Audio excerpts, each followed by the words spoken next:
Ladies and gentlemen, please welcome to the stage Bill Barhydt, founder and CEO of Abra.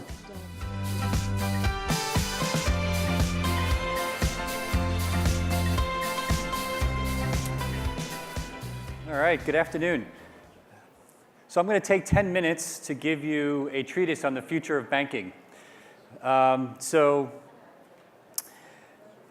I have a time machine because everybody in Silicon Valley has a time machine. And I went ahead 4 years and looked at some headlines from the future. And I want to bring them back and talk to you about how they happened and what I found. So the first was, this is a kid named Michael in a village in rural Kenya. Michael's got a solar lantern operating in his, over his family's home that for the first time is allowing him to do schoolwork at night. Before it was effectively impossible outside of flashlight or some kind of fire. But now he's able to do his work, and this is through a service that allows people to use mobile wallet-based payments to make lease payments on a home solar kit. And if they make the payments using IoT connectivity in the lantern, the lights work, and if they don't, the light doesn't go off. This is available today. The headline was, of course, that now this service somehow was made available in over 100 countries, which is astounding, right? Because that means that the mobile phone payment has to work instantly in over 100 countries, which if you know anything about mobile payments is not possible today. So the second headline that I found was really interesting. This is Maria. She's a farmer in rural Philippines. Maria has a pretty good job on her farm, and she's been able to generate small savings, and she puts that savings into a service that is provided through her village where she can invest in different products. And it turns out that this micro-investing service has now been made available in over 100 countries. And if you know anything about banking, you know that that's no small trick. So how is it that these two things were able to happen, right? So let's get into this. It turns out that when we analyzed this, really 3 key requirements had to be met. The service had to be globally accessible by definition, 100 countries. It had to use some kind of stable store of value. We'll come back to that. And because it was all running through a smartphone, it had to be internet-based. So let's talk about how not to do this really quickly. So it turns out that government-backed currencies are not a very good way to do this. And also say that, just to cut to the chase, every government-backed, in case you're not aware, every government-backed currency in history has more or less failed. The only distinction with these 6 is they failed spectacularly. So failure leaves clues just like success, so let's take a look. This is what happens during hyperinflation of money supply. The red line is what most people know. Things get super expensive in your local currency. But what most people don't focus on is the green line, which we'll come back to in a second, which talks about the actual money supply itself, which you can basically see it's a hockey stick. Now, this is US money supply over the last, 100+ years, okay? That should look like a pretty scary, familiar picture if you were paying attention to the last slide. And of course, this is what happens to prices in the US, vis-a-vis taking us off the commodity standard, which effectively means the value of your money has been eroded 80–90% in the last 150 years. And the only reason there's not riots in the streets because of the fact that your money's been eroded is that it's happened over a time frame that during which most people have died. So as we get older and older, trust me, people are going to have a very different perspective on what it means to erode the value of money. So I'll make the case to you that it really is time to rethink how we think about money and look at the potential for a new commodity standard. So if you saw the title of this talk, you know where I'm going. It does involve crypto and specifically Bitcoin. Now there's a lot of naysayers about this, so let's address those head on. Bitcoin has 2 use cases after 8 years, criminal activity and speculation.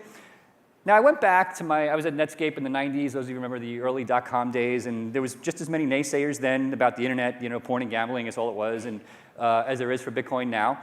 And I did some research and found a quote from 1996 predicting that the internet would go spectacularly supernova and catastrophically collapse. This was the founder of Ethernet, the cable standard that you'd plug in to connect your computer. So now obviously the second statement is provably incorrect. And I'm going to prove to you that the first statement is incorrect. So let's take a look. These are the businesses that were completely uprooted because of the internet. And these are the businesses that I believe are likely to be uprooted because of Bitcoin and its underlying blockchain technology.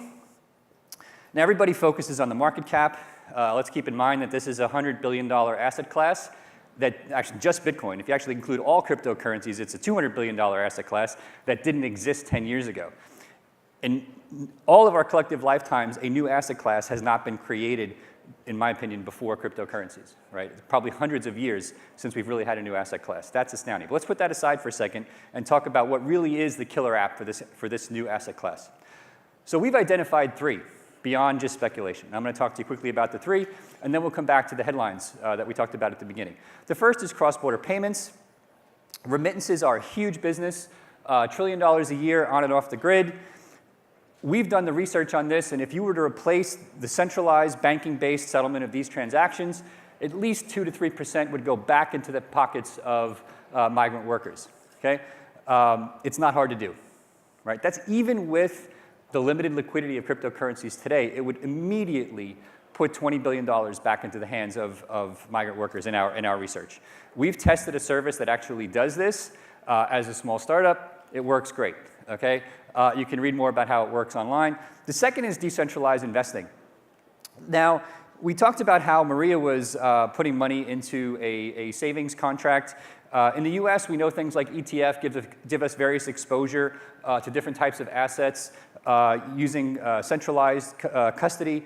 But what people don't realize about technologies like Bitcoin is they actually take the model of ETF and allow it to work globally because you're not actually managing centralized custody anymore. I can actually give you investment exposure to any asset class in the world if you know how to program using Bitcoin smart contracts to anything, right? Not just fiat money like Abra's doing, but anything from stocks to bonds to other types of commodities. And you're going to see lots of companies, in my opinion, rolling out services in the next few months, actually know some of them that are doing this, that actually give people investment exposure to various asset classes the way an ETF works without actually taking custody of that underlying asset. And that actually makes this legal everywhere in the world because you can hold Bitcoin directly on a smartphone. It completely changes how we think about investing. So the last topic is what I call consumer asset finance, and this relates to the solar panels that we saw earlier. This service is live today. This one is Mcopa. There are a few competitors to them. Basically, you buy these solar lanterns. Well, what about doing this in lots of countries, right? Kenya has the M-Pesa wallet that everybody has, which makes the payment easy. What if I wanted to do it in 100 countries, but I wanted to embed this in every product that you see on the screen? Impossible with technology today. Although I would posit that if you actually embedded cryptocurrency wallets inside these products, it would actually be quite easy to do because you could pay in Indonesian rupiahs and the money would show up in Korea in won, and Samsung wouldn't even know what currency you actually paid in. Their system would simply know that the right currency showed up, and the IoT connectivity would cause the product to go on.